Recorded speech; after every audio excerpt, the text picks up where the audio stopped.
Merci. Alors, bien sûr, bonsoir à toutes, mesdames. Bien sûr qu'on remercie Mademoiselle Kadouz qui nous reçoit chez elle.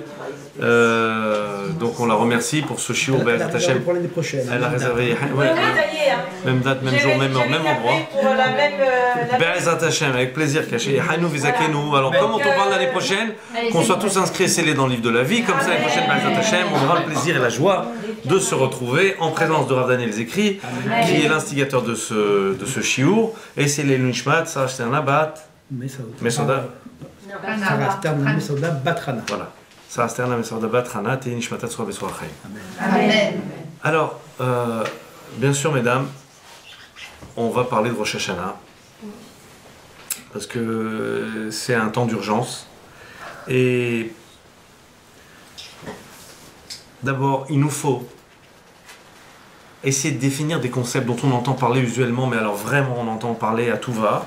On entend parler de Yom Hadin, de jour de jugement, on entend parler de Rosh Hashanah, on entend parler de Kippour, on entend parler du mot Tchouva, mais c'est un petit peu difficile de définir de quoi il s'agit. C'est un petit peu difficile de savoir vraiment de quoi il s'agit. D'abord, revenons sur les fondamentaux, ce que vous connaissez toutes mesdames, mais qui est quand même nécessaire de réentendre, à la fameuse question sur ce que j'aurais appelé la parodie de justice. C'est-à-dire lorsque on regarde que le jugement qui a lieu est un petit peu étrange. On a toujours posé la question de savoir pourquoi est-ce que Rosh Hashanah précède Yom Kippour. Si on dit que Rosh Hashanah ce serait le jour du jugement du verdict et que Yom Kippour serait le jour des plaidoiries, alors sauf erreur, en général il y a les plaidoiries avant le verdict. Imagine parodie de justice, voilà que le juge rentre et au moment où il s'installe, toute la cour se lève, etc. Asseyez-vous, il prend son marteau, il annonce le verdict, tac, il tape 3 fois, il se lève, il s'en va. Et il dit rendez-vous dans 10 jours pour les plaidoiries. Alors si on assistait à ça, on dirait mais non, c'est complètement à l'envers. Et c'est pourtant en fait, quelque part, ce qui se produit chaque année. On arrive, Rosh Hashanah, que je vous trouve, c'est Yom Hadin. Voilà, c'est décidé, c'est fini.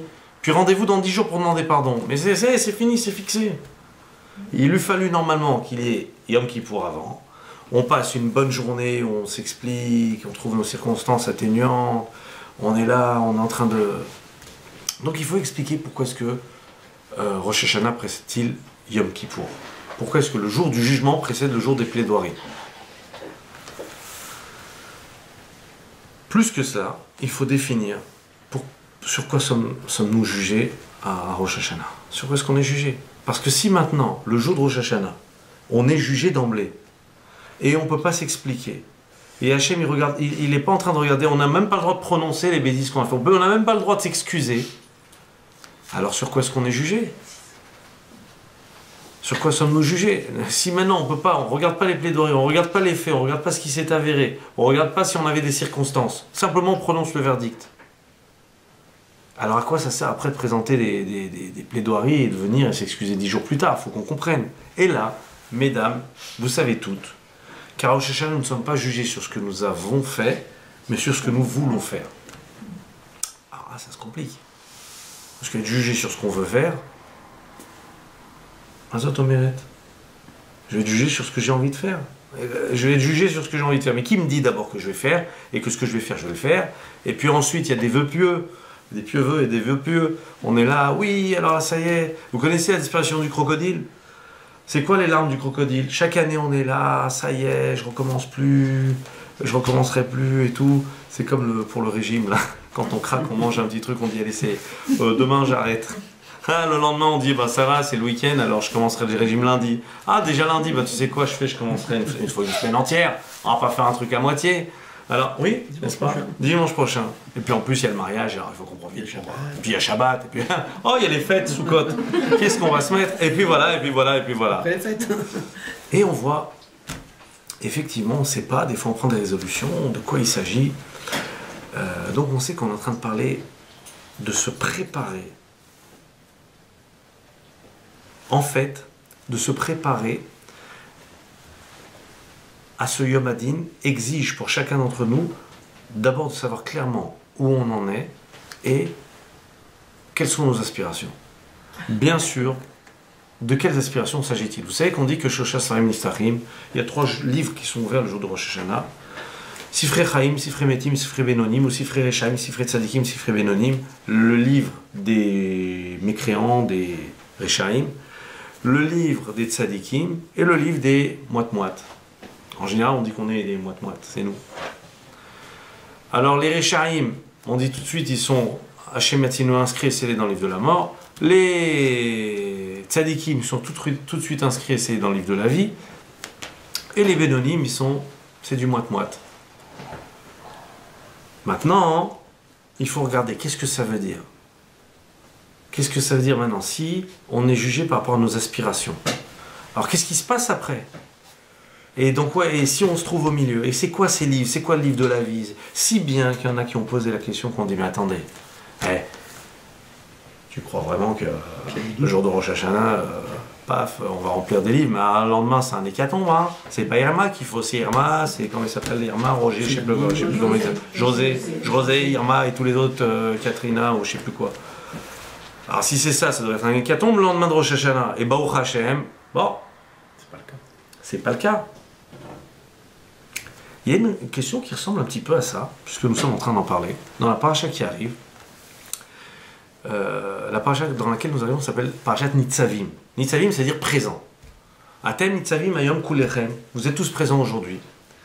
Et Rashi explique sur place pourquoi est-ce que Moïse dit au peuple d'Israël, vous êtes tous présents aujourd'hui, hommes, femmes, enfants, etc.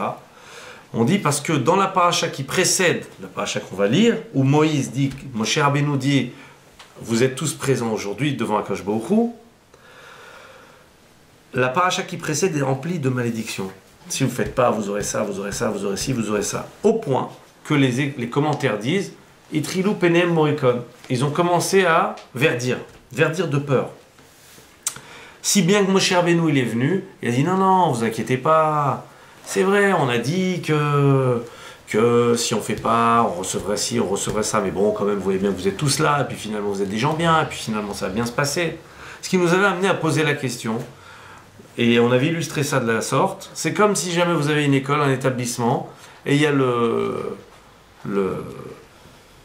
président ou le directeur qui vient, qui réunit tout le monde, qui dit attention, il y a un règlement intérieur maintenant, ça a fonctionné de la sorte. Ainsi, voilà le règlement intérieur. Et puis s'il y a quelqu'un qui, hop, dehors, terminé. Puis après, il y a le responsable, ressources, voilà, qui vient et qui dit, bon, mais vous comprenez que, bon, bien sûr, tout le monde va rester, il n'y aura pas de licenciement, enfin, on compte tous sur votre bon sens, et puis on sait que vous êtes des gens bien, et puis regardez, chaque année, il vient, il fait le même discours, et puis finalement, les choses rentrent dans l'ordre, ne vous inquiétez pas. On a l'impression qu'il est en train de saper le travail de celui qui a parlé précédemment. L'autre, il a voulu installer de la rigueur, il a voulu installer de la crainte, et le deuxième, il vient, il est là, en train d'essayer de tempérer. Ce qui m'amène à dire et à définir les choses. Prenons un exemple simple, vous allez voir, pour l'instant vous avez l'impression qu'on est en train de dire beaucoup de choses, mais vous allez voir que les choses sont liées les unes aux autres. On est en train d'essayer de redéfinir notre Rosh Hashanah, nous sommes en train d'essayer d'expliquer pourquoi est-ce que Rosh Hashanah précède Yom Kippour, et on est en train d'expliquer pourquoi est-ce qu'une fois que Dieu a dit que si on ne faisait pas la Torah et les mitzvot, il y aurait des malédictions, et pourquoi Moshe Rabbeinu vient essayer de temporiser et tempérer, pourquoi est-ce que Moshe Rabbeinu vient tempérer en rassurant. Et pour expliquer cela, il nous faut revenir en donnant une image à un principe de base. Le concept du din et du rahamim. Le concept du din, c'est qu'il y a une loi, il y a une règle, on ne peut pas transiger. Il y a la loi, il y a la règle, on ne peut pas. Alors le patron, il vient, il dit, il faut être là à 8h30. Celui qui n'est pas là à 8h30, bara, c'est fini. 8h31, on prévient une fois, deux fois, et l'autre, aux ressources humaines, il vient, il lui signifie qu'il y a faute grave, etc. Maintenant, rahamim, c'est quoi? Rahamim, c'est la patience. Bon, regarde, il y a un petit bébé qui est né, on lui a volé sa voiture, ou bien on lui a volé sa voiture plus un petit bébé qui est né, ou bien je sais pas quoi, enfin toutes les choses que vous avez, et puis il est malade, et puis il a la grippe, et puis il a je ne sais quoi. Donc je lui trouve des circonstances, et je regarde son cas en fonction des circonstances. Juger quelqu'un selon le din induit que je ne regarde pas du tout ces circonstances, je regarde simplement ce qui s'est passé et j'applique la loi, le règlement. Rahamim, je transige, je laisse passer, on va voir, je laisse du temps. D'ailleurs, le mot rahamim, mesdames, j'ai déjà eu l'occasion de le dire plusieurs fois quand on était ici, le mot rahamim vient du mot rehem. la matrice, la poche dans laquelle se trouve le bébé qui se développe. Parce que si vous voulez, Rahamim, c'est lorsque Akadosh Baruch Hu nous laisse le temps. Nous laisse le temps d'y arriver. Ça veut dire patienter. Comme une maman qui patiente avec son bébé. Ouais, pas être là, le petit il est là, il commence avec la cuillère, il en met de partout, il en met sur son frère, sa soeur, sur le costume de son père, sur le truc, il en met partout. Tu vas pas dire, oh tu vas te tenir bien, oui ou quoi, ou je t'en cale une. Non. Et attends, c'est un bébé, on essuie, on recommence, on renaît, on patiente. Ça s'appelle Rahamim. Par contre, si un jour, il y a un grand à la maison, il commence à faire et acheter de la purée sur son voisin, ah non, c'est pas possible. Ah, soyons raisonnables, pas à cet âge-là. Quoi, mais parce qu'à ce moment-là, non. Rahamim, c'est patienter. Je patiente, je laisse le temps à la personne. Maintenant, ce qu'on est venu ici nous enseigner, et si on a passé Rosh Hashanah avant Yom Kippour, je vais vous donner une image qui illustre bien, que j'ai déjà eu l'occasion de vous donner, qui est ramenée aussi dans le Sefer Bereshit. C'est l'image de ceux qui vont voir quelqu'un lorsqu'ils ont un conflit. Alors, c'est un médiateur, fût-ce un couple qui se dispute, des associés, ce que vous voulez. Alors, les deux, ils vont voir. Ils vont voir le rabbi. Ils vont voir le rav. Les deux, ils rentrent et tout. Alors, ils attendent et tout, bien comme ça, avec le truc. Et puis, la madame, elle rentre, et le monsieur, il rentre. Ils ont les deux deux têtes de tcharbab, là. Lui, il est là, va savoir lui aussi pourquoi il a une tête de tcharbab. Au moins que lui soit souriant. Déjà, ils ont un truc. Il les reçoit. Et puis il dit, oui, madame, je vous écoute. La femme fait, oui, mon mari, j'en ai marre, je sais pas quoi, j'ai mis un truc, et puis j'avais ça. Et l'autre, il est là à côté, bien non, c'est pas vrai, c'est elle, elle m'amène jamais mes chaussons, mon journal, mon truc, machin, un truc, et il commente, tac, ping-pong. Comment il fait? Qu'est-ce qu'il va faire? Qu'est-ce que vous voulez qu'il fasse? Et là, il regarde, parce qu'il elle m'a pas fait ci, il m'a pas fait ça, elle m'a pas fait ci, il m'a pas fait ça. Alors, qu'est-ce qu'il peut faire? Il peut dire, soit, il dit, bon alors, à 3, je bouche mes oreilles, je ferme les yeux, et puis vous vous arrangez, puis il ouvre les yeux, il trouve la femme avec un cocard comme ça, ou si la femme elle est comme ça, et le bonhomme il est comme ça, il trouve le bonhomme avec 2 cocards comme ça, et c'est pas bon, il a rien solutionné. Ou bien, il dit, stop, il dit, attendez, toi tu dis qu'elle t'a pas fait ça, toi tu dis qu'elle t'a pas fait ça, laisse, on n'est pas en train de parler de ça maintenant, on est en train de regarder. Madame, il se trouve vers la dame, il dit, monsieur toi, scotch, skate. Madame, est-ce que vous avez compris qu'une femme qui est mariée a tel devoir? Oui ou non? Est-ce que vous avez compris qu'il y a un règlement quand on est marié? Puis il se tourne vers le bonhomme. Monsieur, madame, skate, scotch. Monsieur, vous avez compris? Ah oui, mais... Non, on a dit scotch. Monsieur, vous avez compris que vous avez des devoirs quand vous êtes marié, que vous devez faire ça, vous devez faire ça. C'est-à-dire qu'on ne pourra rien résoudre dans la crise si on n'a pas rétabli le règlement. Si on n'a pas remis en place le règlement. Quelle est la règle? Ensuite, une fois que la règle elle est claire pour tout le monde, qu'on a mis le cadre, une fois qu'on a mis le din, après on peut commencer à voir, mais ça j'arrive pas, ça il faut m'aider, ça faut m'expliquer comment faire. Ça on peut discuter, mais au moins on accepte la règle. Mais on ne peut pas venir dire au nom de j'ai pas eu, on m'a pas donné que je ne dois plus. J'ai pas reçu, je ne dois plus faire. Non, il y a ce que je dois faire et puis ce que j'ai envie. Mais quand il y a quelque chose à résoudre, c'est d'abord quel est mon devoir. Qu'est-ce que je dois faire? Ça s'appelle le din. C'est le Rosh Hashanah. D'abord, qu'est-ce que je dois faire? Quelles sont mes obligations? Après, on parlera. On parlera de ce que tu as envie, de ce que tu arrives, ce que tu n'arrives pas, comment on peut faire pour t'aider. Ça s'appelle Yom Kippour. Rosh Hashanah, c'est le temps du din. Le temps où on est en train de regarder qu'est-ce qu'on doit faire. Et c'est un temps qui est propre à chacun. C'est tout le monde, c'est collectif. Mais chacun, ce jour-là, quand je il regarde qu'est-ce qu'il souhaite faire. Et en fonction de ce qu'on a décidé de faire, qu'est-ce qu'on a envie de faire de soi, Akadosh Baruch Hu nous dote des moyens de nous construire, de nous réaliser dans la vie. Mais avant tout, c'est un jugement spirituel. Quand on a dit que le lendemain de Rosh Hashanah, Baruch Hashem, il n'y a pas d'hécatombe, parce qu'il y a une autre vie dont il est question ici, une autre mort dont il est question, Laura nous ici. C'est bien pire que ce qu'on appelle la vie spirituelle. Si c'est quelqu'un qui a des valeurs, alors il est vivant, ses valeurs sont vivantes, ses valeurs spirituelles sont vivantes pour lui. Vous arrêtez quelqu'un dans la rue qui n'a rien à faire de ses valeurs spirituelles. Ah ben moi, ça me gaffe, ça me saoule, ça me truc, ça me machine. Ça s'appelle que lui, spirituellement, sur ses valeurs, il est mort. C'est terminé. C'est terminé. Mais qu'est-ce que vous voulez? C'est comme si vous essayez, vous arrêtez quelqu'un dans la rue à notre époque, vous commencez à lui parler. Vous voyez un type, il a une femme ou un bonhomme, il se ramène avec des piercings, des tatouages, ce que tu veux, des piercings de partout, sur la langue, dans les yeux, dans les paupières, dans les trucs. Et il arrive, des tatouages, il est tellement tatoué qu'il n'y a plus de couleur normale. Un zombie. Et tu veux commencer à lui parler de la tsniout, tu veux commencer à lui parler de la gdoucha, tu veux parler de Kadosh Baruch Hu, tu veux parler, t'as un zombie devant toi qui est en train de se prendre, je sais pas, pour un martien, ou l'autre, elle est en train de faire, je sais pas, s'habiller comment. De quoi tu veux parler? C'est terminé, il n'y a plus rien à faire. Qu'est-ce que tu veux faire? Ou alors Akash Baruch Hu, il fait défibrillateur spirituel, et ça s'appelle Itarauta Del Tatak. Akash Baruch Hu, il va réveiller la personne. Hachem Yatzinu, c'est ce qui se passe quand Hachem envoie des épreuves pour réveiller quelqu'un. Ou bien, la personne, qu'est-ce que vous voulez qu'il revienne? Maintenant, il faut se prendre en main pour se dire spirituellement, je veux rester vivant. Je veux que les valeurs de la Torah, le Ratzon d'Akadosh Baruch Hu, ce qu'il attend de moi, soient vivants chez moi. Être inscrit dans le livre de la vie, c'est vouloir que toutes les valeurs spirituelles que je devrais avoir soient vivantes en moi. Ça s'appelle être inscrit dans le livre de la vie. Je veux ressentir et vivre et adhérer au principe de Tniout, au principe de Gdusha, au principe de Tarata Mishpacha, au principe de Shabbat, au principe de Kashrut. Je veux que ce soit vivant chez moi. C'est ça être inscrit dans le livre de la vie. Et si je veux cela, Akadosh Baruch Hu me donne des moyens matériels qui vont avec. Ça ne veut pas dire que vous allez manger kasher, vous allez gagner le loto, hein, faut pas rêver. Ça veut pas dire. Mais il nous donne des moyens qui correspondent. C'est-à-dire qu'Akadosh Baruch Hu à Rosh Hashanah renouvelle capital santé, capital Parnassa, capital ce que Shalom Bayit, capital ce que vous voulez. Akadosh Baruch Hu, c'est le budget prévisionnel en fonction de nos engagements. Donc il ne nous reste pas beaucoup de jours, mesdames, mais il faut que nous réfléchissions quelles sont nos aspirations. Revoir nos aspirations. Revoir l'acceptation du règlement. On accepte le règlement, on verra après, à Yom Kippour, comment s'arranger par rapport à ce qu'on n'a pas réussi à faire. Mais là, on accepte le règlement. Et c'est un jour qui est redoutable. C'est un jour qui est redoutable parce qu'il est défini de la sorte. Il est écrit Vegilou birada. Gilou, ça veut dire réjouissez-vous. Birada dans la crainte. Alors là, j'ai du mal à comprendre. Hein.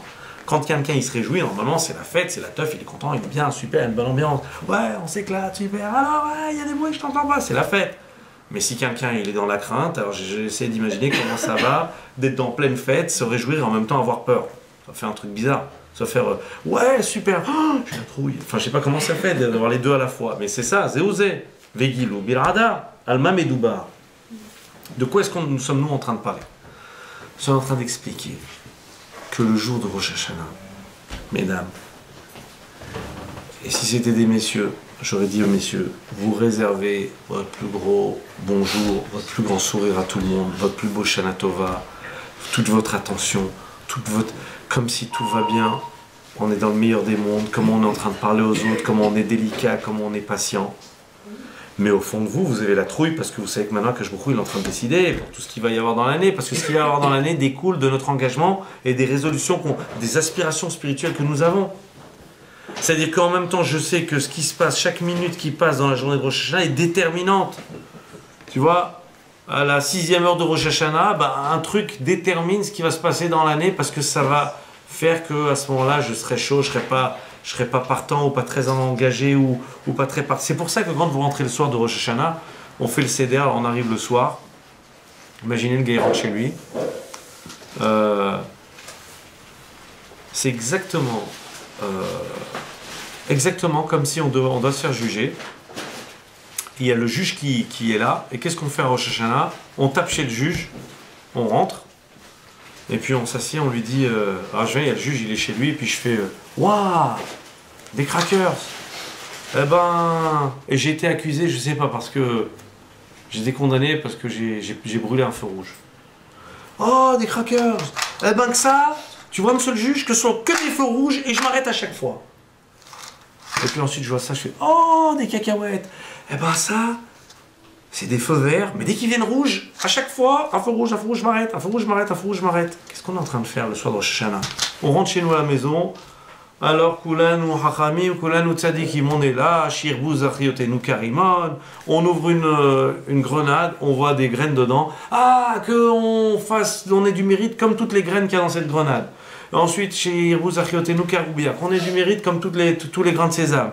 Ensuite, on voit un poisson, on dit qu'on soit les premiers à faire les mitzvot comme les poissons, qu'on soit nombreux dans le peuple juif comme les poissons, comme ça on fait plein de mitzvot et on fait ta Torah. Et ça y est, subitement, tout ce que je vois, je commence à délirer et avoir des mitzvot. Et pitom, Qu'est-ce que ça veut dire? En fait, c'est pour nous montrer quel devrait être notre niveau d'aspiration spirituelle. C'est la surprise qui est ce qui arrive. Moi, je sais qui c'est. Ah. C'est pour montrer quelle devrait être notre aspiration spirituelle. Normalement, on devrait arriver à un niveau tel d'aspiration que je vois Dieu partout. Oh, t'as vu Dieu ou quoi? C'est ça. Je vois que je vois partout. Je vois Boré Olam partout. Je vois Hachem dans tout ce que je vois. Quand je vois quelqu'un, je me dis c'est l'occasion de faire du chesed, c'est l'occasion d'aider, c'est l'occasion d'être gentil, c'est l'occasion d'être souriant. Ah, il y a quelqu'un qui vient qui me casse la tête. Quelqu'un il vient, il me casse la tête. Voilà. Ah, il me casse la tête. Alors maintenant, quel avodat Hachem je pourrais bien avoir avec quelqu'un qui me casse la tête? Ah ben c'est simple, mesdames. Comment je fais avodat Hachem avec quelqu'un qui me casse la tête, qui me contrarie? Voilà comment je fais. Je suis là, en paf, en plein milieu.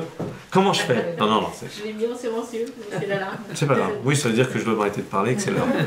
Comment est-ce que je fais? Eh ben, je reste calme, je reste souriant. Je me rappelle qu'il y a un Boré en l'âme. Et que s'il m'a mis dans cette situation, c'est qu'il attend que je continue à être bien dans cette situation. C'est pas maintenant, ah, moi je veux bien servir Dieu, mais dans les meilleures conditions du monde. Là où il nous place, dans les conditions dans lesquelles il nous met, il faut qu'on arrive à le servir. Et ça se voit beaucoup le jour de Rosh Hashanah. On reste calme, on reste patient. Je sais que c'est pas facile pour les mamans avec les enfants, les trucs, les machins, il y a les nerfs, tout ce qu'on veut. Mais ce jour-là, c'est un jour où il faut qu'on reste extérieurement comme ça, très avenant vis-à-vis des autres. Qu'on montre qu'on a compris maintenant. Qu'on accepte Akash Baruch Hu, parce qu'on l'a dit, et j'ai besoin de le répéter, de le redire, crier Hachem ou Elohim, crier Hachem Meler, ça c'est facile, mais faire de l'autre un roi, faire de l'autre une reine, c'est ce qui est attendu de nous. Je vous avais déjà dit que le Sfat Emet rapporte, c'est pas le Sfat Emet, je vais vous dire dans un instant qu'est-ce qu'il le dit, c'est pas le Sfat Emet, c'est le Reshit Rochma. Le Reshit Rochma dit que lorsqu'un homme arrive après 120 ans, on lui pose 3 questions. On lui demande Kavata etim la Torah, tu fixé un temps d'étude dans la Torah. Alors il arrive dans le ciel, t'as fixé un temps pour étudier? C'est un bonhomme. Oui, ah super, tant de points. Bzzz, il a gagné des points. Ensuite, si c'est une dame, on lui dit t'as envoyé ton mari étudier? Oui, super, tant de points. Ensuite on dit est-ce que tu as accepté Dieu sur toi matin et soir? Vous avez toutes mis le réveil? Ça, j'endors alors. Vous savez, il va venir, il va nous endormir, il faut qu'on prépare le réveil. Et après, la dernière question qu'on pose, une fois qu'on a dit est-ce que tu as fixé un temps pour l'étude, ou tu as envoyé ton mari étudier, après la question est-ce que tu as accepté Dieu sur toi le matin et le soir, tu as fait le schéma, tu as accepté Dieu sur toi dans ta vie. Dernière question, est-ce que tu as fait de l'autre un roi? Est-ce que tu as... Et qu'est-ce que ça fait? Pourquoi on me demande ça? Parce que si j'ai pas fait de l'autre un roi, j'ai pas pu accepter Dieu sur moi, et j'ai pas pu ni faire sa Torah, ni faire ses mitzvot, ni rien faire. J'ai pu que me servir à moi, être égoïste. Toute la difficulté, le jour de Rosh Hashanah, ça s'exprime. Accepter Hachem, c'est déjà comment on va être avec les autres. Je vais vous dire une histoire qui s'est produite. Vous allez voir où je veux en venir. C'est le jour de Rosh Hashanah, enfin le jour de Rosh Hashanah, c'est avant Rosh Hashanah, on est dans le temps des Slichot, il y a un minhag de sonner du chauffard. Et puis un bonhomme, il arrive, le pauvre, c'est le moment de sonner le chauffard. Il y a tout le monde qui est là en train de se concentrer dans la choule, tout le monde dans la synagogue, tout le monde en train de dire on écoute le chauffard, ça nous fait quelque chose et tout, je veux bien écouter le chauffard et tout. Puis je me prépare à écouter. Et puis le tokéa, c'est celui qui sonne, il n'est pas toqué, il est tokéa. Il sonne, il prend le chauffard, je me prépare, ça y est. J'attends, il va sonner, j'attends. Et puis j'entends. Bon. Et subitement, il y a quelqu'un qui arrive. Comme un prince. Ouais, lunettes de soleil sur les cheveux. Prend le chauffard. Top niveau. Il pose. Et ça y est, tout le monde récite la phrase. Ça y est, conçoit un truc et tout machin. Qu'est-ce qu'il a fait? Il a bien sonné, hein? Non. Il a fait l'archouma à celui avant lui qui n'a pas réussi de sonner. C'est tout ce qu'il a fait. On n'a rien gagné. On n'a rien gagné. Tu crois que tu as fait des trucs, tu as fait un machin. Je ne parle pas le jour de Rosh Hashanah. Le jour de Rosh Hashanah, une mitzvah d'écouter. Si quelqu'un n'arrive pas, il doit dire à quelqu'un s'il te plaît, vas-y. Mais c'est juste pour vous montrer. Combien des fois, quelqu'un y croit, qu'il est bien, tu es en train de faire. Qu'est-ce que tu as fait? Qu'est-ce que tu as fait? Tu as fait de la peine à quelqu'un? Tu as fait que quelqu'un s'est senti mal? C'est sûr que c'est pas là que tu as fait régner Hachem sur toi. C'est pas là qu'on verra Dieu dans ta conduite. Donc pour nous récapituler, simplement expliquer que Rosh Hashanah précède Yom Kippour parce que c'est le lieu de la révélation de nos aspirations. On est jugé sur nos aspirations. En fonction des aspirations spirituelles qu'on a, Hachem nous donne la vie, c'est-à-dire il fait que les valeurs spirituelles auxquelles on aspire, elles restent vivantes chez nous. Maintenant, de quoi parle-t-on lorsqu'on parle de tchouva?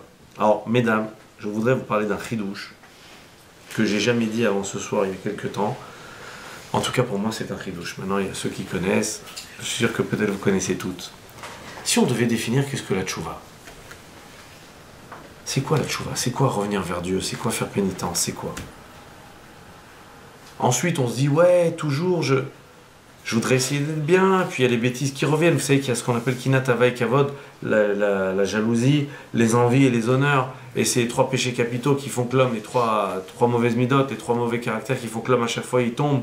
Soit c'est la jalousie, je suis jaloux de l'autre autour de moi parce que je m'aime trop pour accepter que l'autre soit là. Et puis la ta'ava, j'ai envie de tout avoir, de tout posséder. Et puis le kavod, j'ai envie qu'on me donne tous les honneurs, je ne supporte pas que ce soit quelqu'un d'autre qui soit en lumière. Alors ça, c'est ce qui fait toujours que l'homme faute. On a l'impression qu'on n'arrivera pas à s'arranger. Alors comment est-ce qu'on fait? Et on sait qu'il faut faire tchouva. Alors vous savez, en fait, ce que j'étais venu vous dire, mesdames, c'est qu'on sait qu'il y a Rosh Hashanah qui précède Yom Kippour et que Rosh Hashanah, c'est le temps où il faut montrer à Hachem, voilà, je veux être une tzadéket, je veux faire avodat Hachem, je veux être bien, je veux être tsnoa, je veux faire tsniout, je veux aider mon mari à faire avodat Hachem, je veux que dans la maison ce soit cachère, je veux que mon mari voit que des choses bien, je veux, je sais pas, je veux m'occuper bien de mes amis, je veux m'occuper bien de mes parents, je veux... Bon, les aspirations qu'on a. Toutes ces aspirations, que ce soit comme Madame Lachavero, très bien. Maintenant, la tchouva dans tout ça, c'est quoi le mois des louls, on nous demande de faire tchouva? C'est quoi la tchouva?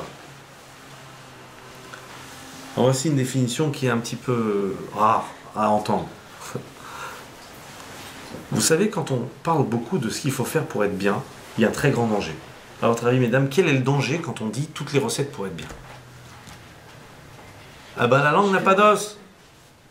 Parce qu'à force de dire, vous savez, si on fait ça, on va être bien, on va être bien, on entend, on a l'impression que déjà on est bien. Qu'est-ce que t'as fait? T'as parlé, blablabla, pour l'instant on n'a pas bougé. Et pire que ça se retourne contre nous, parce que le jour de Rosh Hashanah, vous savez ce qui se passe? T'as parlé, t'as dit il faut faire tchouva, et on va faire ci, on va prendre des résolutions, et on va machiner, on va devenir bon. Total, il y a un problème avec quelqu'un, tu t'énerves. Total, il y a un truc, tu sors de tes gonds. Total, t'es pas capable de rester calme. Total, t'es pas capable de rester transigeant avec les autres. Or, l'exigence et la rigueur qu'on a avec les autres, c'est de cette rigueur qu'Hachem nous juge le jour de Rosh Hashanah. Si on arrive à être patient avec les autres, dans la même mesure, Hachem sera patient avec nous. Donc on a tout à gagner à rester tolérant, être merachem, être patient avec les autres. Et parce que Hachem le fera vis-à-vis de nous. Mais maintenant, la tchouva, c'est quoi la tchouva? Vous savez, mesdames, maintenant, on a un certain âge. Il faut se rendre à l'évidence. On n'est plus tout jeune. Et maintenant, il y a quand même des trucs qu'on a compris dans la vie. Émet, il y a des choses qu'on a compris dans la vie. On a quand même compris le bien fondé de la patience, de la transigence, de la tolérance, d'être ouvert aux autres. On a quand même bien compris. Maintenant, quand on a compris, ça ne suffit pas. On a compris l'importance de la tsniout, l'importance de la cacheroute, l'importance de Shabbat, l'importance de la tar, l'importance de ne pas faire de la shana. On a bien compris. Seulement, si on a vraiment compris, il faut prendre des mesures qui nous aident à nous tenir ce qu'on a compris. Il faut prendre des mesures, il faut accompagner de mesures. Sinon, c'est comme si, imaginez, une dame, elle va à des cours avant Rosh Hashanah sur Shmirat al-Shon, il ne faut pas parler, il faut faire attention à son langage, etc. mais ce n'est pas suivi des faits. Alors, au jour de Rosh Hashanah, qu'est-ce qui se passe? C'est encore pire. C'est que c'est maintenant un homme ou une femme avertie en vaut deux. Mais maintenant, elle était prévenue, elle a fait plein de cours là-dessus, elle continue. C'est encore pire. Ça s'appelle Hit Paralout, c'est quand quelqu'un il est là, il est complètement emballé par quelque chose, par un principe, mais ça n'a pas bougé. C'est resté yavesh, c'est resté sec. C'est resté sans effet. Ça n'a pas impacté la personne, ça ne l'a pas transformé, ça ne l'a pas modifié, ça ne l'a pas changé, ça ne l'a pas bonifié, ça ne l'a pas amélioré. Alors maintenant, comment on fait? Mesdames, celui ou celle qui pense que dans la vie il va rester le même, il va progresser, il sera bien, tout le temps bien. Ça c'est du halom. Tzadik Sheva Yipol Vekam. On est obligé de tomber, on a des épreuves tout le temps, c'est pas possible. Dire qu'on arrivera, quelqu'un il peut venir devant Rosh Hashanah devant Hachem, c'est fini, je ne fais plus jamais de la Shana. C'est un menteur. C'est fini, je ne vais plus jamais m'énerver contre personne. C'est un menteur. C'est fini, je ne vais plus jamais dire quelque chose ou regarder quelque chose, on va le regarder. C'est pas vrai, c'est un menteur. Et c'est pire encore. Maintenant, on a dit, il faut prendre des mesures, essayer de trouver dans quelle mesure je peux m'attaquer à mon péché mignon, dans quelle mesure je peux m'attaquer au problème de la Shana, dans quelle mesure je peux m'attaquer au problème de la Kashrut, au problème de la Tzniut, au problème de la Tamishpacha, dans quelle mesure il faut que je trouve maintenant comment j'arrive à faire régner Hachem sur moi dans mon mode de vie, et que ce soit suivi d'effets, que ce soit pragmatique, pratique, concret, réel. La tchouva, mesdames, c'est le parachute qu'on se prépare quand on a pris conscience de quelque chose pour le moment où malheureusement on ne sera pas au niveau. Baal tchouva, c'est pas quelqu'un qui dit il est en train de faire tchouva sur quelque chose, je me prépare la prise de conscience nécessaire pour que le moment où malheureusement je vais déraper, je ne vais pas complètement tomber, je ne vais pas faire n'importe quoi. Je vais posséder un seuil de conscience dit boucha, le thermostat de la neshama. Je vais faire en sorte que mon âme, elle ait intégré des valeurs spirituelles et je vais réfléchir sur des principes fondamentaux et je vais vouloir les vivre et je vais prendre des mesures au point que quand après je vais être mise à l'épreuve, eh ben, plutôt que m'écraser, il y aura ce parachute de la tchouva qui va s'ouvrir, c'est-à-dire j'aurai une possibilité de revenir. Je me laisse une porte de sorte, je me laisse une possibilité de revenir, je crée un filet ou un parachute, appelez-le comme vous voulez. Tchouva, c'est se donner la possibilité de revenir vers Hachem même quand on ne sera pas fiable. Et sur ça, on a des comptes à rendre. Est-ce que tu as préparé une possibilité de revenir? Tu sais que tu es faillible. Tu sais que tu es faillible. Tu sais que c'est pas possible d'être toujours au top. Tu sais que tu vas craquer. Tu sais que tu vas te mettre en colère. Est-ce que tu t'es préparé pour la prochaine fois où tu vas te mettre en colère? Vous voyez, mesdames? J'espère que ce que je vous dis est clair. Est-ce qu'on se prépare pour la prochaine situation où on va sortir de nos gonds? Faire tchouva, c'est préparer la prochaine fois où je vais craquer. Comment je vais faire pour moins craquer? C'est ça faire tchouva. Et Baal tchouva, c'est posséder un moyen de revenir. Baal tchouva, c'est posséder le moyen de revenir. Préparer un parachute pour revenir et pas m'écraser complètement. Quelqu'un qui décide de faire tchouva dans la vie, c'est ça y est, j'ai vu que je fais des gaffes. Comment faire maintenant pour que la prochaine fois ce soit moi? Et c'est ça quelqu'un qui fait tchouva. C'est quelqu'un qui en permanence est en train de chercher comment se parfaire, comment s'améliorer.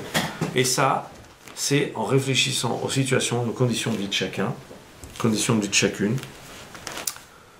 Vous voyez que des fois, il y a des situations de vie où on sait que quand on aborde tel sujet, ça tourne mal. Vous voyez, maintenant j'ai compris. Alors ce sujet-là, ça tient à cœur à la personne. Alors maintenant, peut-être qu'il faut que je commence à faire attention.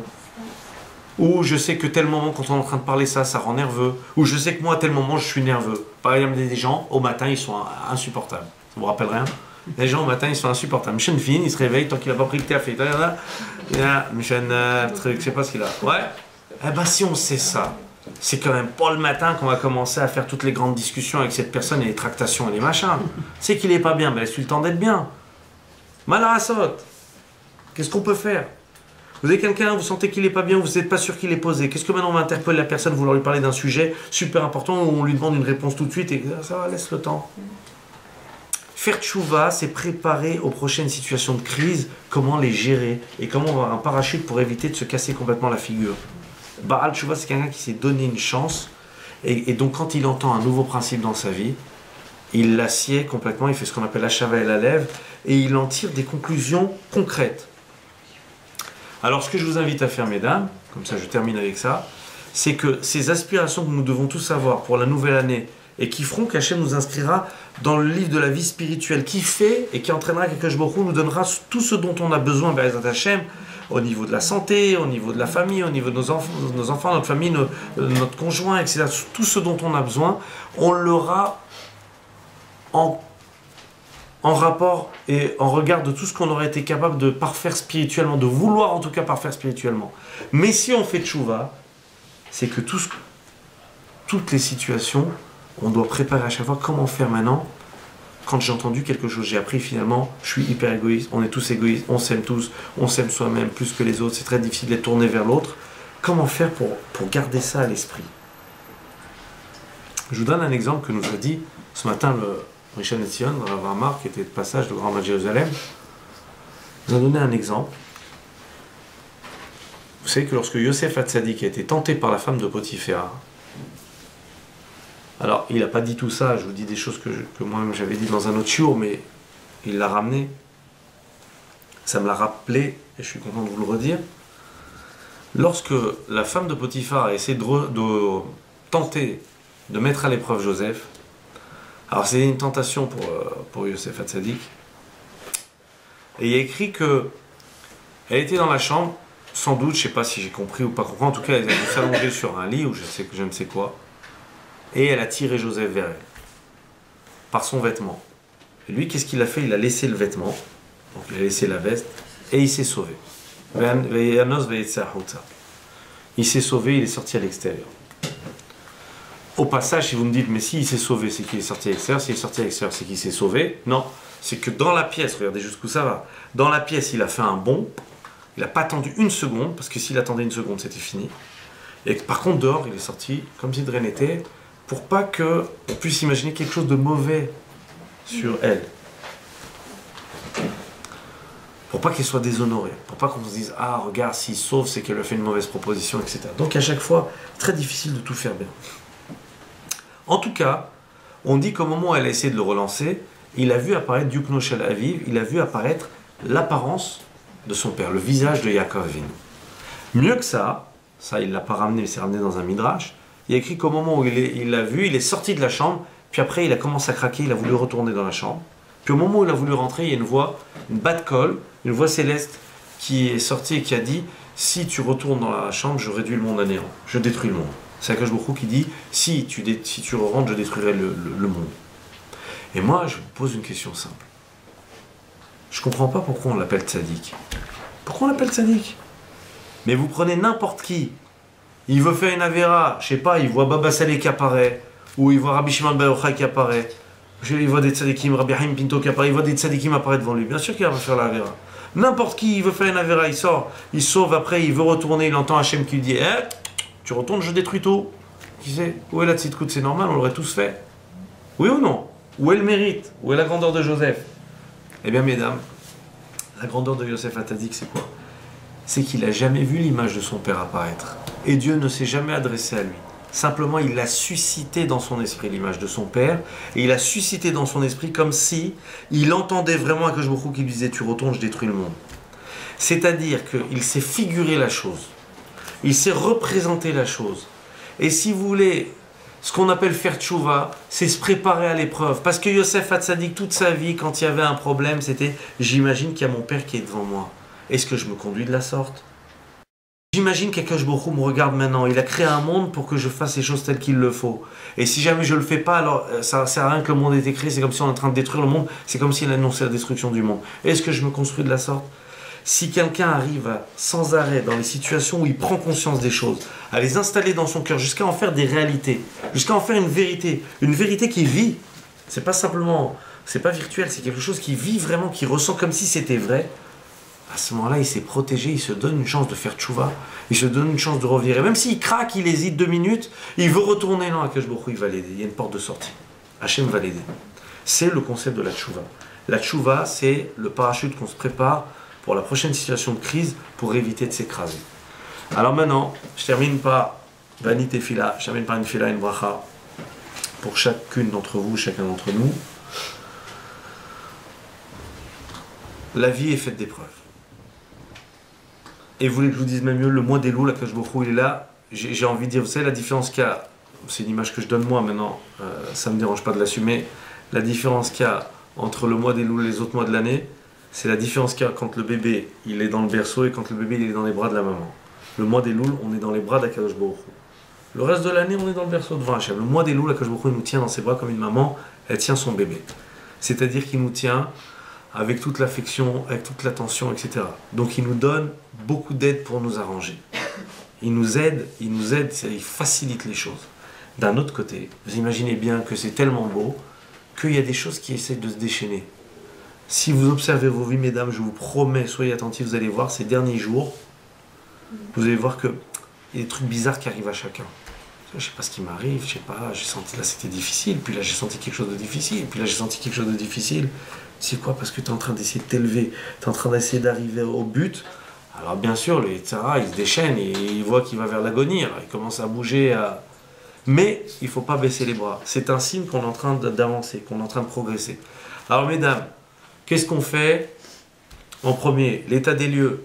Rosh Hashanah, on accepte le règlement, l'état des lieux. Chacune avant de dormir, au lieu de compter les moutons, mesdames, ce soir, au lieu de compter les moutons, 224 362, 224... Au lieu de faire ça, avant de dormir, on est là, on réfléchit, voilà, comment j'étais aujourd'hui avec les autres, comment j'ai fait ma avodat Hashem, est-ce que j'ai essayé de prier au moins une minute, de tourner vers Dieu, est-ce que j'ai fait du chesed aux autres autour de moi, est-ce que j'ai fait attention à ce qui est sorti de ma bouche. Et maintenant, si on prend conscience de chacun de ces domaines, une fois qu'on a pris conscience, et comment faire maintenant pour tenir la prochaine fois? Comment créer le parachute d'après, qu'on appelle dorénavant la tchouva? Comment créer cette porte de sortie, cette issue qui fait qu'on va réussir à pérenniser cette prise de conscience, à s'améliorer, de sorte qu'Hachem nous inscrive, nous scelle dans le livre de la vie. Alors je vous souhaite à toutes, mesdames, qu'on arrive à faire notre Eshbon Hanefesh, cette introspection, qu'on arrive à réfléchir pour être prête le jour de Rosh Hashanah, à dire devant Akadosh Baruch Hu, tu es le roi, je veux m'engager dans ma vie, je veux m'engager, me mettre à ton service, et donne-moi la santé pour que j'y arrive, donne la santé à mes proches pour que j'y arrive, donne-nous la parnassa pour qu'on y arrive. C'est ça tout ce qu'on fait au Shana, la parnassa, etc. C'est uniquement parce qu'il y a des valeurs spirituelles que nous voulons rester vivantes en nous, et on supplie à Akadosh Baruch Hu de les laisser vivantes en nous, parce qu'on veut adhérer, on veut y arriver, et on lui demande de nous donner le moyen de le réaliser. Mais maintenant qu'on est conscient de tout ça, il faut qu'on réfléchisse concrètement maintenant dans nos vies. Comment on fait? Comment je vais faire quand on va être à table et qu'il va y avoir ça, ou que la prochaine fois qu'on va me dire quelque chose qui va m'énerver, comment je vais faire concrètement? C'est préparer le parachute, c'est ça la tchouva. Préparer la situation de crise à l'avance. Moi, je vous souhaite une excellente année. Shantova, Khatima Tova. Tous inscrits dans le livre de la vie. Voilà.